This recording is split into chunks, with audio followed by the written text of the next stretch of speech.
Wait, I need to figure some kind of transition out, right? Oh! Yo, shit! Okay, so quick disclaimer, vlog number 2 is actually the span of 2 weeks. Reason being, the first week wasn't really enough content because of Christmas and stuff, and then also I was really slow on editing, and so I decided to put the last 2 weeks just together. Either way, I hope you have a lot of fun watching, and stick around because you're gonna get some big nuggets of wisdom from somebody that you totally don't know who that is. Okay, so it's a Wednesday, and it's Christmas Eve, and we're on our way to Zacky's, which is like a really iconic cipher spot in Bern City. And today's a special Christmas cipher, so I'm gonna take you along for that. This is my little brother, B-Boy All In, also known as Shane Bandon on Instagram. Yeah, the follow right here. I'll see you guys When the dancers, when you doing shit, hell yeah, they supposed to hate. When you doing shit, hell yeah, they supposed to hate. When you doing shit.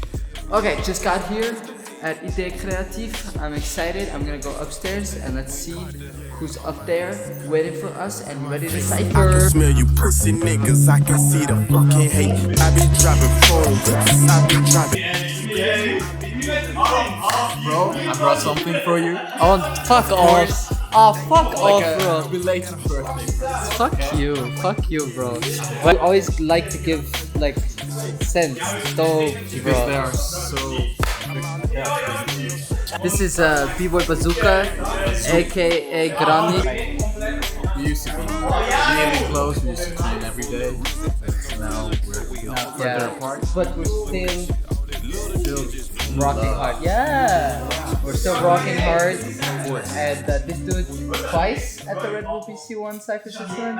And this year, my goal is to be there with him. Oh, he beat me last year. I was the reason he got in last year. Fuck off. Next time we're gonna be on the stage together. Yeah.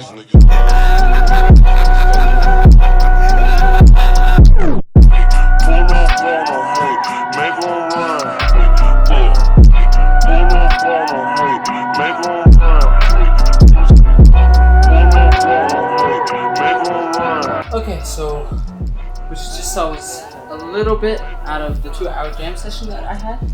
I definitely do not feel comfortable right now in my own breaking, but some of my thoughts to that and what I think that means we'll discuss tomorrow. So yeah, here's that. Okay, so as I said, I've been struggling with my breaking in the past couple of weeks, and I want to talk about it. I keep a training journal where I write down how my trainings were, how I feel about them, and so I want to use this opportunity to kind of analyze how I've been feeling and why I feel this way, and also hopefully bring some information along for you.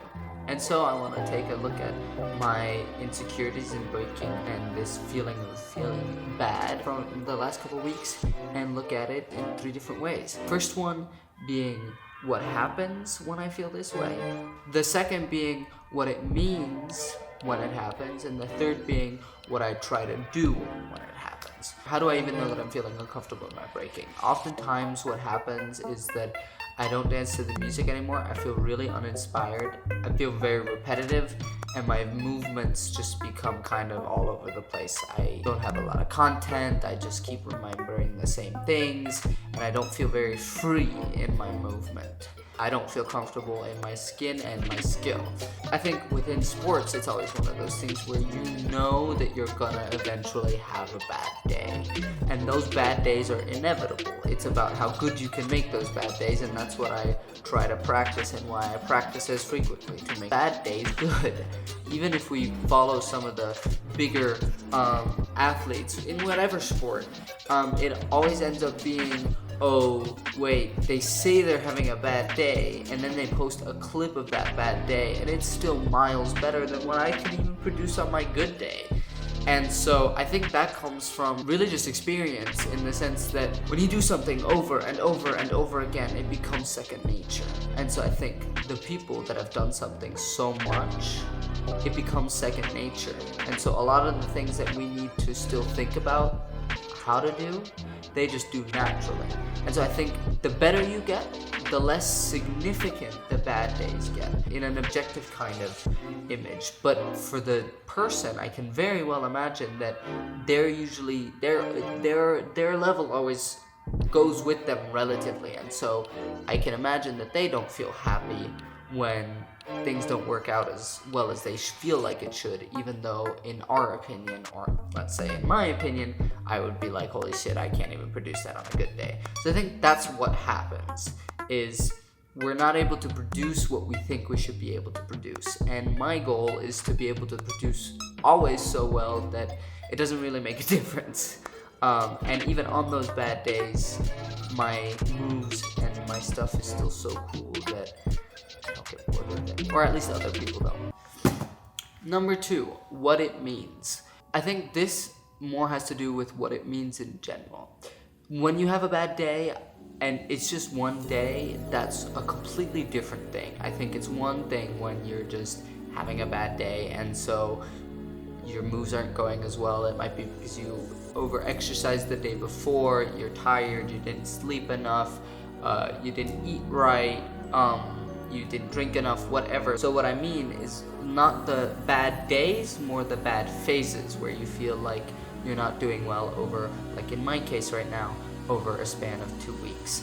And for that, I would like to look at a book that I was gifted by my mother called Mastery by George Leonard. This book really goes into detail on how to master anything, and so one of the things it talks about is the different types of advancement curves. They talk about what is called the plateau. It's the line before the little growth. And so the plateau is where I feel like I am right now. I feel like I'm stagnating.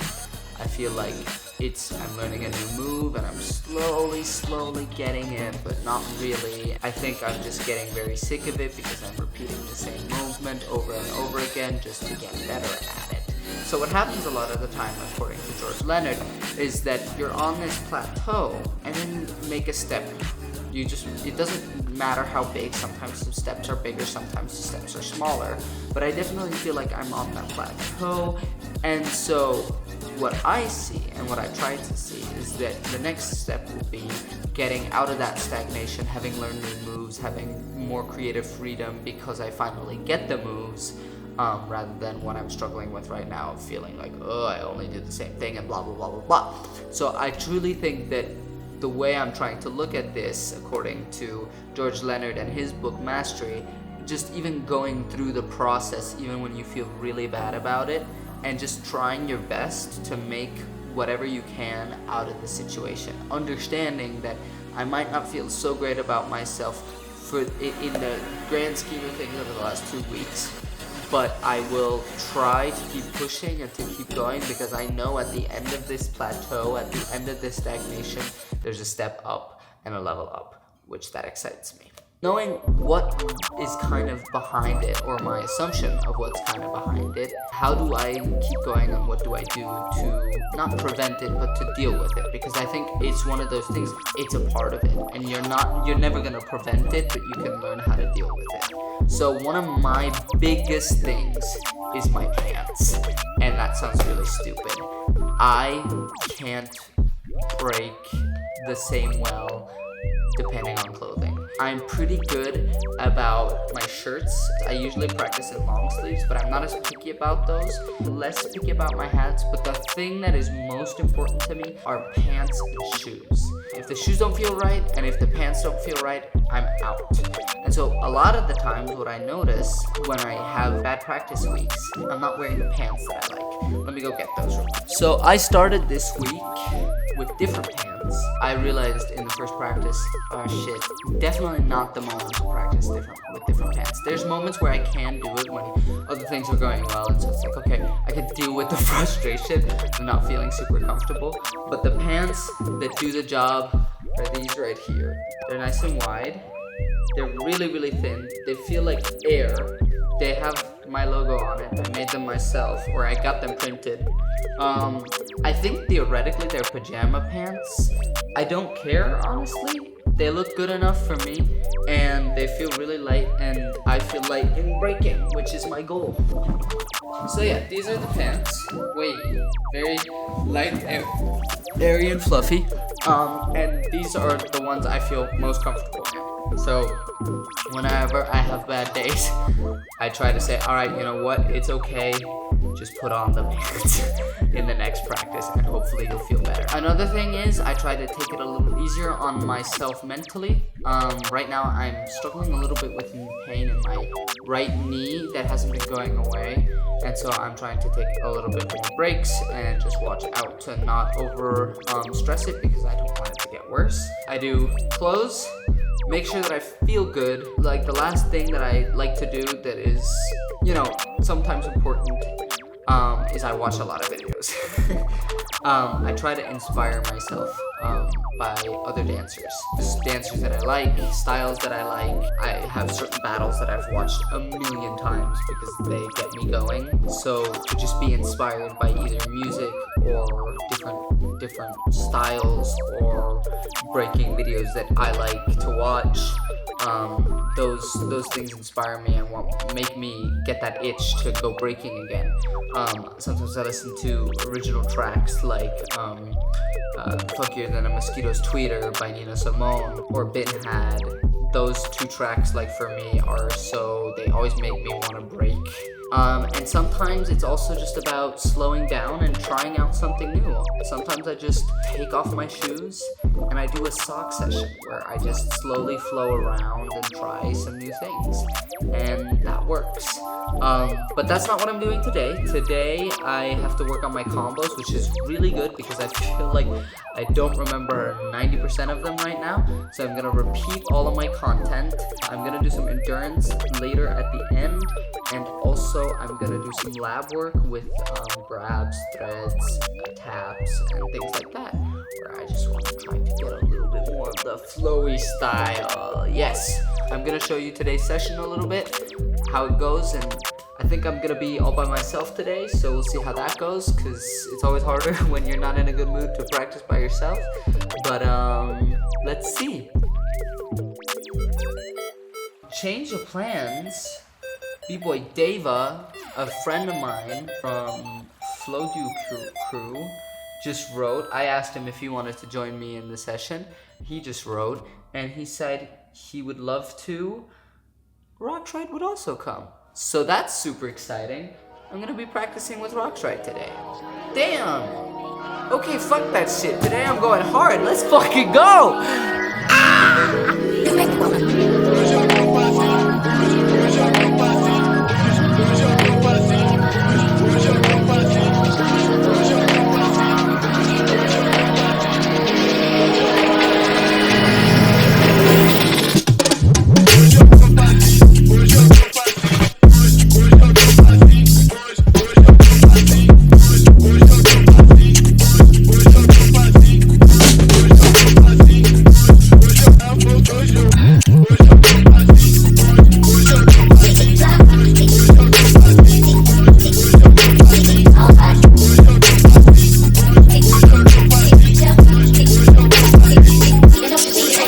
Okay, so since I was practicing with B-boy RoxRite, right after I had recorded my segment to some of the thoughts around my breaking right now, I decided to ask him some questions. B-boy RoxRite, if you don't know who he is, you should definitely go check him out. He's a winner of the Red Bull BC1, and he's a Red Bull BC1 All-Star, one of the greatest B-boys and most consistent B-boys ever, so I recommend you check him out. And here's what he has to say to some of the questions I had. Yeah, I mean, usually things that help me is either I do a lot of the foundational stuff, if my body's not killing me, and usually I'll go back to the basics and just touch up on things that I overlooked or things that I forgot about. Another thing that I like to do is try things the opposite way.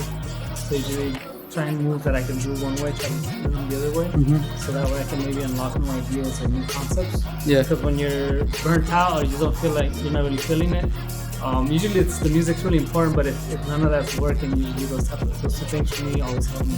So just going back to the foundation, like basic spins, basic footwork, just all the basics, and making sure that I still got a good flow in all those concepts. I think is really helpful when you're tired or burnt out from it. Usually, when it's more than one day or it continues for a period of time, it's always important to either take a break or go and find music that moves you a lot and makes you want to dance more. Maybe a new sound, a new beat you saw in a video or somewhere, or you heard a DJ play something somewhere that's unique that made you want to dance. And you gotta go find that music and make sure you practice it, because if it made you move when you heard it, then that means when you come to practice, it's gonna motivate you to be inspired. Usually the sound is really important. Music is the key to movement because this is a dance first. So if you're not enjoying the music and you're just using it as background music, it's not really doing you justice. You really gotta be into the music that you're dancing to, because it's not about the one that they play at the jam. It's about what you find for yourself that moves you, and that's usually how you move the scene, and that's how you move your style and your movement forward, because the music's gonna move you. So if you practice into the same music you hear at jams all the time, it becomes a bit boring eventually, because it's like you become immune to the sound, right? You're constantly hearing the same beats all the time, so the mind tends to burn out. So that's why it's important to not wait for the next DJ to drop a new mixtape. It's important for you to find a new sound that's gonna move you. And that is also a vice versa thing when it goes back and forth, because if a DJ comes to a practice or sees a video of yours and you're dropping some dope stuff to a new beat that maybe you haven't played yet, you might inspire him to play that in the jam.